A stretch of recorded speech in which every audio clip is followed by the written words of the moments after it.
Well, I'm back in Tarbin and I'm outside St Andrew's Church. Should I say St Andrew's Chapel? Church is people, not buildings.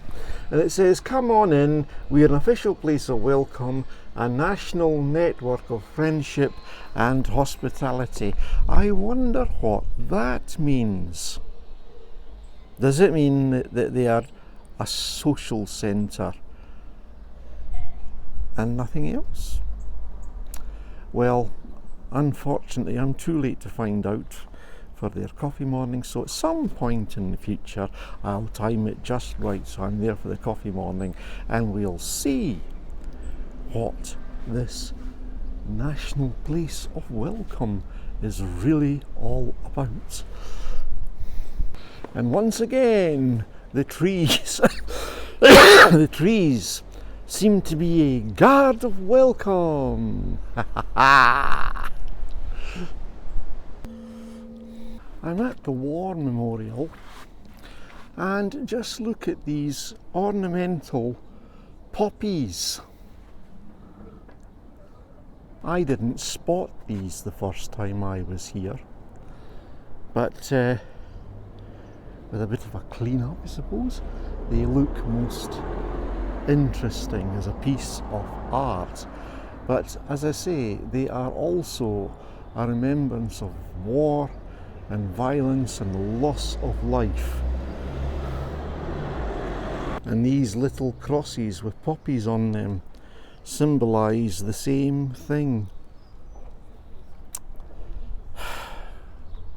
The world is in a terrible state once again, and we now know there's the present wars. They're only going to end when Jesus Christ returns. This is going to become my bench in Tarbin by the War Memorial. You know, I was thinking today, yes, I do some thinking, you know. I was thinking about Jacob. Abraham, Isaac and Jacob. You know, Jacob was the most unlikely character, in my view, for God to use. Because Jacob was a liar and a cheat. Now, why would God use a liar and a cheat? Well, I don't really know. And he cheated his brother out of his inheritance. He cheated him out of his blessing from their father. And of course, once the blessing had been given, it couldn't be revoked. The father couldn't see which son he was blessing because he was so blind, literally blind. And it was his wife who favoured Jacob, and she didn't tell him. And she sorted out all the meat for the meal, for the blessing, and she put the necessary things on Jacob's arms that felt hairy. You know, I think it was goat's fleeces, so that he felt hairy like his brother Esau. And Isaac wasn't sure because he thought the voice was Jacob's, but he felt like Esau, and so he gave the blessing, and Jacob cheated him. But the difference between Esau and Jacob is Jacob knew things of value, and he knew the blessing was of great value. In fact, he lied and cheated to get things of great value. Whereas I don't think Esau recognised the real value of the blessing. Esau just thought he'd inherit it because he was the older, and yet God had said that the older would serve the younger, and so this brought about what God said, but we shouldn't lie and cheat to bring about what God said. But nevertheless, you'll not stop God's will from being carried out. Now Jacob, the liar and the cheat, he went on the run from Esau because Esau was going to kill him, and he lived with his uncle Laban. And you know what?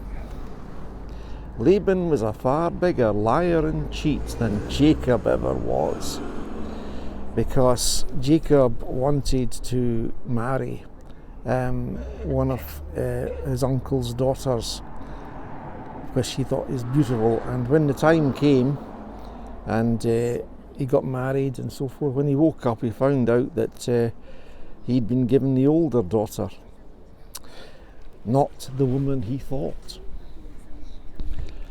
And after serving him for some more years,